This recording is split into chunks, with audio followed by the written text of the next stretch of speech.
பயம் இல்ல, எனக்கு பயம் இல்ல. ஒட்டுமொத்த தமிழ்நாட்டையே திருப்பி போட்ட சீர்திருத்த நெம்புகோல்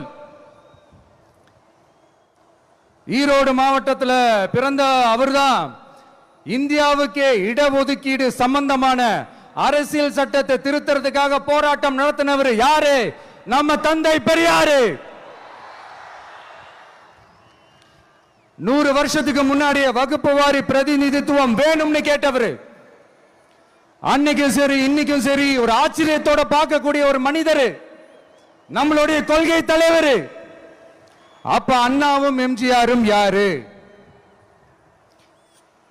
பெரியார் அவர்கள் கிட்ட இருந்து எங்களுக்கு தேவையான கொள்கைகளை எடுத்துக்கிட்டோம்.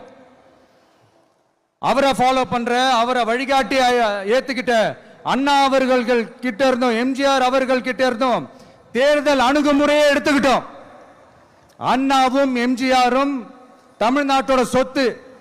அவங்கள பயன்படுத்துறத பத்தி யாரும் இங்க கம்ப்ளைண்ட்லாம் பண்ண முடியாது. அண்ணா எங்களோடது, எம்ஜிஆர் எங்களோடது, நீங்களா எடுத்துக்க கூடாது அப்படிலாம் யாரும் இங்க அழுதுட்டு இருக்க முடியாது, சொல்லிவிட்டேன்.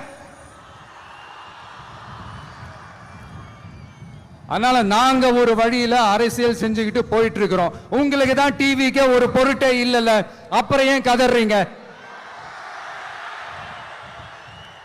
அப்புறம் ஆளாளுக்கு அங்க போயிட்டு இங்க போயிட்டு புலம்பி தள்ளிக்கிட்டு இருக்கிறீங்க. இது எப்படி இருக்கு தெரியுமா? எனக்கு பயம் இல்ல, எனக்கு பயம் இல்ல அப்படின்னு சத்தமா சவுண்ட் விட்டுக்கிட்டே சத்தமா பாட்டு பாடிக்கிட்டு இந்த நடுங்கிக்கிட்டே சின்ன பசங்க நடந்து போவாங்க, அந்த மாதிரி இருக்கு. முதல்ல மண்டையில இருக்கிற கொண்டைய மறைங்க சார்.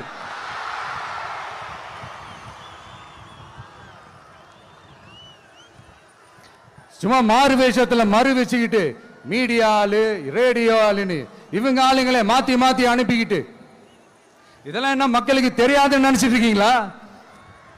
மக்கள் எல்லாத்தையும் உன்னிப்பா கவனிச்சிட்டு இருக்காங்க. அதனாலதான் சொல்றேன், உங்களுக்கு நீங்க கொள்ளையடிச்சு வச்சிருக்கிற காசு தான் துணை.